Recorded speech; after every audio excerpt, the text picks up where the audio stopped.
Luxury SUVs. These cars offer the lot.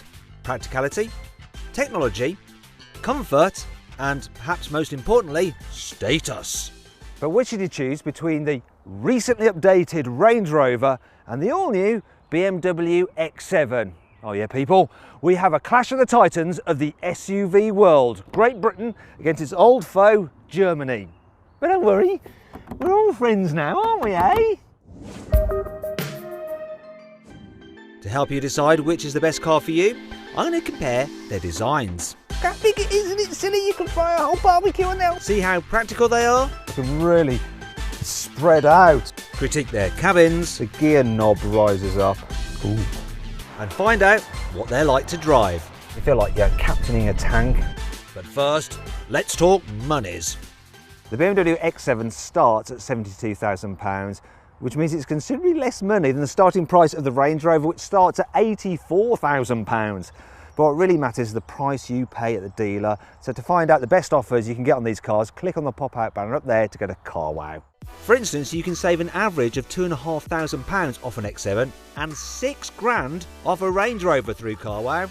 But like for like, the Big Brit is generally more expensive. And for some people, this is actually quite reassuring.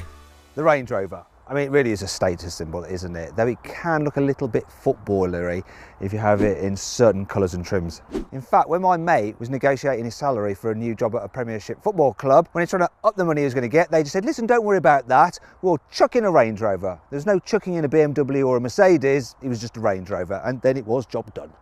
Speaking of jobs done, BMW's designers have certainly done one on the X7.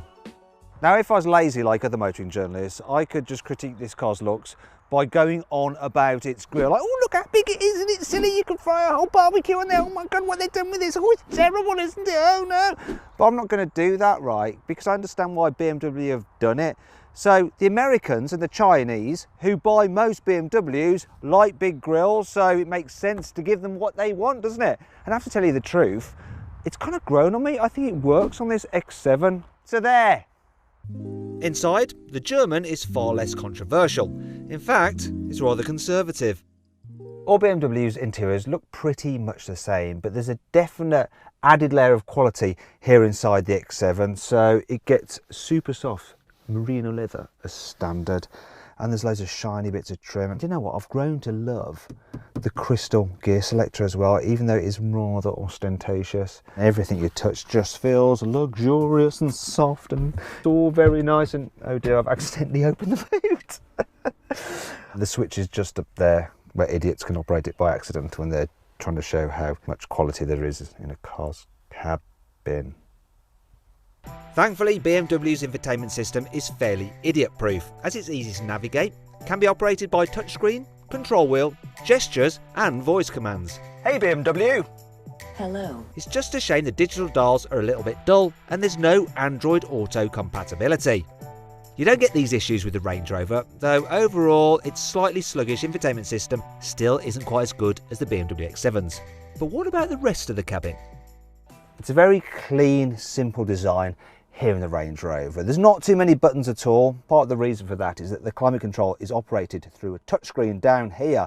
They can be a bit awkward to operate when you're driving, so if you want to turn the temperature or alter the fan, you have to toggle between the two like that and hit this very small button. It's very small. In terms of quality, yeah, lovely leather, lots of lovely leather about the place. It's all very, very nice and things feel expensive. My particular favourite feature is this. Look, when I turn on the car, the gear knob rises up.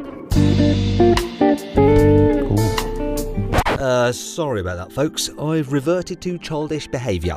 And speaking of children, the Range Rover is just as pleasing in the back seats. Oh my gosh, it's absolutely palatial back here. I can really kind of like spread out.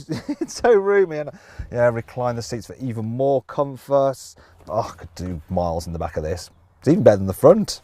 But if you think the Range Rover is great for carrying people, then the X7 is even better.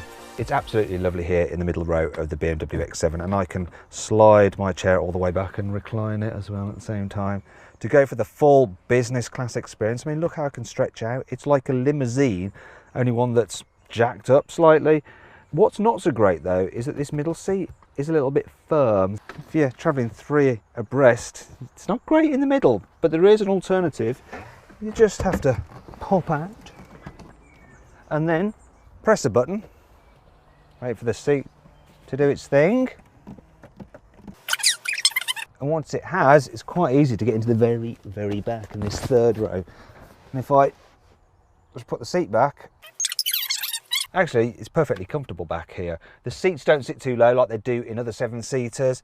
Got enough headroom, enough knee room. In fact, there's plenty of space to move these chairs forward if I wanted to, and the people in front won't be cramped. Decent amount of light through there, and this lovely sunroof as well. Brilliant. It's a good thing the X7 has the extra row, as it's not quite as good for carrying 3 in the middle row as the Range Rover. Also in the Rangey, there's space for an adult to sit between 2 baby seats, whereas there isn't quite in the BMW. Though installing the seats in the first place is less of a faff in the X7, as its ISOFIX anchor points are just easier to access. But what about when it comes to carrying stuff instead of people? The X7 has a split folding tailgate, though you do have to press this button to lower the bottom part like that. If I press this button, I can actually alter the load height so the car will sink down on its air suspension, though you can do that as well with the Range Rover. There is space, however, underneath here for the load cover, which is great.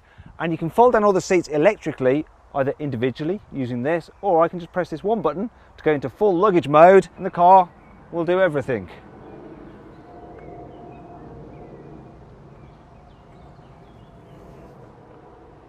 It does take some time.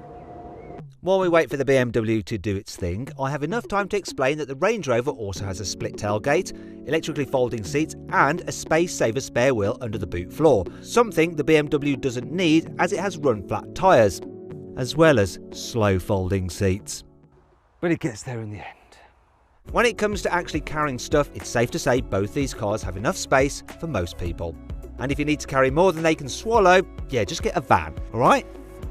But then you would miss out on just how nice these luxury SUVs feel to drive.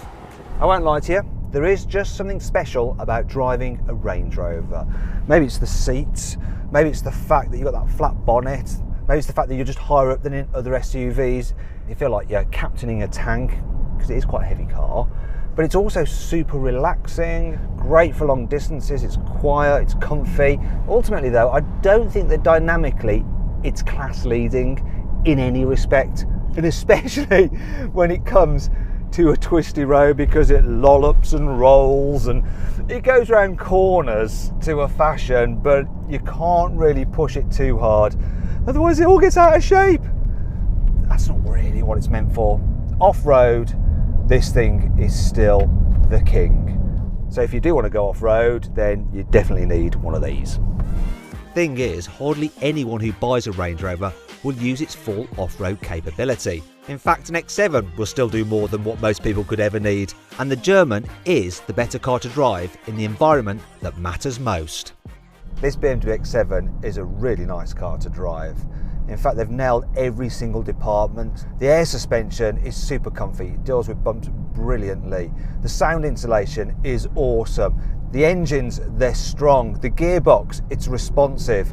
It actually goes around corners all right as well for a big car. But it's better at the long sweepers and the tight stuff. It does handle slightly better than the Range Rover, but it's by no means a sports car. And one of the great things I like about this car is that you can get it with rear wheel steering. One of the problems with a huge SUV like this is kind of manoeuvring around tight city streets, around mini roundabouts. With that rear wheel steering, it turns the rear wheels a bit like a forklift truck, and you can move it in and out of traffic like a normal car. Parking's a problem though, because this is long. It's longer than even the Range Rover, but that is my only complaint. It's a good car. So then, what's my final verdict? Well, the Range Rover, it is a lovely thing, and having one of these parts on your drive will let your neighbours know that you've made a success out of your life. It's also brilliant off-road as well, though most people aren't going to go off-road, are they? And on-road, this BMW X7 is actually the better car. It's great to drive, it feels super luxurious, it's got the best tech, and of course you've got the bonus of it being a 7-seater, and that's why it wins this test. Do you agree with my verdict? Let me know in the comments section. Also, please subscribe to this channel for more videos, and if you click on the deals box to the right, you can see how much you can save on a new car at CarWow. Or click on the video windows below to watch another of my videos.